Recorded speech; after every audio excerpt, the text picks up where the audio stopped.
শ্রী শ্রী রামকৃষ্ণ কথামৃত চতুর্থ খণ্ড দ্বিতীয় পরিচ্ছেদ। 1885 পয়লা মার্চ। ঠাকুর শ্রীরামকৃষ্ণ ও তাহার নরেন্দ্রকে সন্ন্যাসের উপদেশ।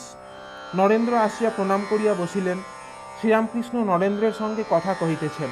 কথা কহিতে কহিতে মেঝেতে আসিয়া বসিলেন। মেঝেতে মাদুর পাতা। এতক্ষণে ঘর লোকে পরিপূর্ণ হইয়াছে। ভক্তেরাও আছেন, বাহিরের লোকও আসিয়াছেন। শ্রীরামকৃষ্ণ নরেন্দ্রের প্রতি, ভালো আছিস? তুই নাকি গিরিশ ঘোষের ওখানে প্রায়ই যাস? নরেন্দ্র, আজ্ঞে হ্যাঁ, মাঝে মাঝে যাই। ঠাকুর শ্রীরামকৃষ্ণের নিকট গিরিশ কয় মাস হইল নূতন আসা যাওয়া করিতেছেন। ঠাকুর বলেন, গিরিশের বিশ্বাস আঁকড়ে পাওয়া যায় না। যেমন বিশ্বাস তেমনি অনুরাগ। বাড়িতে ঠাকুরের চিন্তায় সর্বদা মাতোয়ারা হয়ে থাকেন। নরেন্দ্র প্রায় যান, হরিপদ, দেবেন্দ্র ও অনেক ভক্ত তাঁর বাড়িতে প্রায় যান। গিরিশ তাহাদের সঙ্গে কেবল ঠাকুরের কথাই কন। গিরিশ সংসারে থাকেন, কিন্তু ঠাকুর দেখিতেছেন নরেন্দ্র সংসারে থাকিবেন না, কামিনী কাঞ্চন ত্যাগ করিবেন। ঠাকুর নরেন্দ্রের সহিত কথা কহিতেছেন। শ্রীরামকৃষ্ণ, তুই গিরিশ ঘোষের ওখানে বেশি যাস, কিন্তু রসুনের বাটি যত ধোও না কেন গন্ধ একটু থাকবেই। ছোকরারা শুদ্ধ আধার, কামিনী কাঞ্চন স্পর্শ করে নাই। অনেক দিন ধরে কামিনী কাঞ্চন ঘাঁটলে রসুনের গন্ধ হয়। যেমন কাকে ঠোকরানো আম, ঠাকুরদের দেওয়া যায় না। নিজেরও সন্দেহ। নূতন হাঁড়ি আর দই পাতা হাঁড়ি। দই পাতা হাঁড়িতে দুধ রাখতে ভয় হয়, প্রায় দুধ নষ্ট হয়ে যায়। ওরা থাক আলাদা। যোগও আছে, ভোগও আছে। যেমন রাবণের ভাব, নাগকন্যা দেবকন্যাও নেবে, রামকেও লাভ করবে। অসুররা নানা ভোগও করছে, আবার নারায়ণকেও লাভ করছে। নরেন্দ্র, গিরিশ ঘোষ আগেকার সঙ্গ ছেড়েছে। শ্রীরামকৃষ্ণ, বড় বেলায় দামড়া হয়েছে। আমি বর্ধমানে দেখেছিলাম, একটা দামড়া গাই গরুর কাছে যেতে দেখে আমি জিজ্ঞেস করলুম, এ কি হলো? এ তো দামড়া। তখন গাড়োয়ান বললে, মশাই, এ বেশি বয়সে দামড়া হয়েছিল, তাই আগেকার সংস্কার যায় না। এক জায়গায় সন্ন্যাসীরা বসে আছে, একটি স্ত্রীলোক সেইখান দিয়ে চলে যাচ্ছে। সকলেই ঈশ্বর চিন্তা করছে। একজন আর চোখে চেয়ে দেখলে, সে 3টি ছেলে হবার পর সন্ন্যাসী হয়েছিল। একটি বাটিতে যদি রসুন গোলা যায়, রসুনের গন্ধ কি যায়? বাবুই গাছে কি আম হয়? হতে পারে সিংহাই তেমন থাকলে বাবুই গাছেও আম হয়। সে সিদ্ধাই কি সকলের হয়? সংসারী লোকের অবসর কই? একজন একটি ভগবতের পণ্ডিত চেয়েছিল। তার বন্ধু বললে, একটি উত্তম ভাগবতের পণ্ডিত আছে, কিন্তু তার একটু গোল আছে। তার নিজের অনেক চাষবাস দেখতে হয়, 4খানা লাঙল, 8টা হেলে গরু, সর্বদা তদারক করতে হয়, অবসর নাই। যার পণ্ডিতের দরকার সে বললে, আমার এমন ভাগবতের পণ্ডিতের দরকার নাই, যার অবসর নাই। লাঙল হেলে গরুওয়ালা ভাগবত পণ্ডিত আমি খুঁজছি না, আমি এমন ভগবত পণ্ডিত চাই যে আমাকে ভাগবত শোনাতে পারে। এক রাজা রোজ ভাগবত শুনত।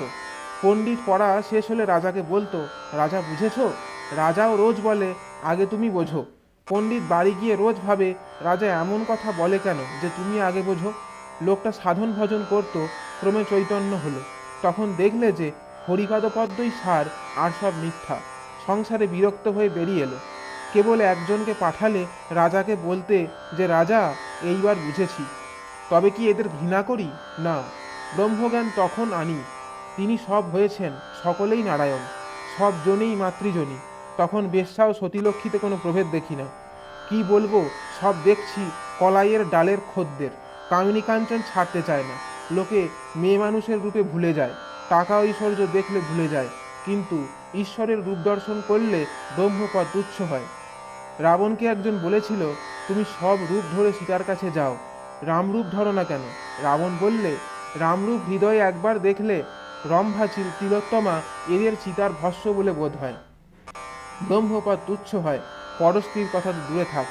সব কলাইয়ের ডালের খদ্দের। শুদ্ধ আধার না হলে ঈশ্বরে শুদ্ধা ভক্তি হয় না, এক লক্ষ্য হয় না, নানা দিকে মন থাকে। মনমোহনের প্রতি, তুমি রাগই করো আর যাই করো। রাখালকে বললাম, ঈশ্বরের জন্য গঙ্গায় ঝাঁপ দিয়ে মরেছিস, এ কথা বরং শুনবো, তবু কারুর দাসত্ব করছিস এ কথা যেন না শুনি। নেপালের একটি মেয়ে এসেছিল, বেশ এসরাজ বাজিয়ে গান করলে, হরিনাম গান। কেউ জিজ্ঞাসা করলে, তোমার বিবাহ হয়েছে? তা বললে, আবারকার দাসী হব, এক ভগবানের দাসী আমি। কামিনী কাঞ্চনের ভিতর থেকে কি করে হবে? অনাসক্ত হওয়া বড় কঠিন। একদিকে মেঘের দাস, একদিকে টাকার দাস, আর একদিকে মনিবের দাস। তাদের চাকরি করতে হয়। একটি ফকির বনে কুটির করে থাকতো। তখন আকবর শাহ দিল্লির বাদশাহ। ফকিরটির কাছে অনেকে আসতো। অতিথি সৎকার করতে তার বড় ইচ্ছা হয়। একদিন ভাবলে যে টাকা কড়ি না হলে কেমন করে অতিথি সৎকার হয়, তবে যাই একবার আকবর শাহর কাছে। সাধু ফকিরদের অবারিত দ্বার। আকবর শাহ তখন নামাজ পড়ছিলেন। ফকির নামাজ ঘরে গিয়ে বসল। দেখলে আকবর শাহ নামাজের শেষে বলছে, হে আল্লাহ, ধন দাও, দৌলত দাও, আরও কত কি। এই সময় ফকিরটি উঠে নামাজের ঘর থেকে চলে যাবার উদ্যোগ করতে লাগলো। আকবর শাহ ইশারা করে বসতে বললেন। নামাজ শেষ হলে বাদশাহ জিজ্ঞাসা করলেন, আপনি এসে বসলেন আবার চলে যাচ্ছেন? ফকির বললে, সে আর মহারাজের শুনে কাজ নেই, আমি চললুম। বাদশাহ অনেক জিদ করাতে ফকির বললে, আমার ওখানে অনেকে আসে, তাই কিছু টাকা প্রার্থনা করতে এসেছিলাম। আকবর বললে, তবে চলে যাচ্ছিলেন কেন? ফকির বললে, যখন দেখলুম তুমিও ধন দৌলতের ভিখারি, তখন মনে করলুম যে ভিখারির কাছে চেয়ে আর কি হবে, চাইতে হয়তো আল্লাহর কাছে চাইব। নরেন্দ্র বলিতেছেন, গিরিশ ঘোষ এখন কেবল এইসব চিন্তাই করে। শ্রীরামকৃষ্ণ, সে খুব ভালো, তবে অত গালাগাল মুখা খারাপ করে কেন? সে অবস্থা আমার নয়। বাজ পড়লে ঘরের মোটা জিনিস তত নড়ে না, কিন্তু সারসি ঘটঘট করে। আমার সে অবস্থা নয়। সত্যগুণের অবস্থায় হইচই হয় না। হৃদে তাই চলে গেল, মা রাখলেন না। শেষাশেষি বড় বাড়িয়েছিল, আমায় গালাগালি দিত, হাঁক ডাক করত। গিরিশ ঘোষ যা বলে তোর সঙ্গে কি মিলল? নরেন্দ্র, আমি কিছু বলি নাই, তিনিই বলেন, তার অবতার বলে বিশ্বাস, আমি আর কিছু বললাম না। শ্রীরামকৃষ্ণ, কিন্তু খুব বিশ্বাস, দেখেছিস? ভক্তেরা একদৃষ্টে দেখিতেছেন। ঠাকুর নিচেই মাদুরের উপর বসিয়া আছেন, কাছে মাস্টার, সম্মুখে নরেন্দ্র, চতুর্দিকে ভক্তগণ। ঠাকুর একটু চুপ করিয়া নরেন্দ্রকে সস্নেহে দেখিতেছেন। কিয়ৎক্ষণ পরে নরেন্দ্রকে বলিলেন, বাবা, কামিনী কাঞ্চন ত্যাগ না হলে হবে না। বলিতে বলিতে ভাবপূর্ণ হইয়া উঠিলেন। সেই করুণামাখা সস্নেহ দৃষ্টি তাহার সঙ্গে ভাবন্মত্ত হইয়া গান ধরিলেন। কথা বলতে ডরাই, না বললেও ডরাই, মনে সন্দেহ হয় পাছে তোমাধানে হারাই হারাই। আমরা জানি যে মন তোর, দিলাম তোকে সেই মন্তর। এখন মন তোর, আমরা যে মন্ত্রে বিদ পেতে তরি তরাই। শ্রীরামকৃষ্ণের যেন ভয়, বুঝি নরেন্দ্র আর কাহারও হইল, আমার বুঝি হইল না। নরেন্দ্র অশ্রুপূর্ণ লোচনে চাহিয়া আছেন। বাহিরের একটি ভক্ত ঠাকুরের দর্শন করিতে আসিয়াছিলেন। তিনিও কাছে বসিয়া সমস্ত দেখিতেছিলেন ও শুনিতেছিলেন। ভক্ত বলিতেছেন, মহাশয়, কামিনী কাঞ্চন যদি ত্যাগ করতে হয়, তবে গৃহস্থ কি করবে? শ্রীরামকৃষ্ণ, তা তুমি করো না। আমাদের অমনি একটা কথা হয়ে গেল।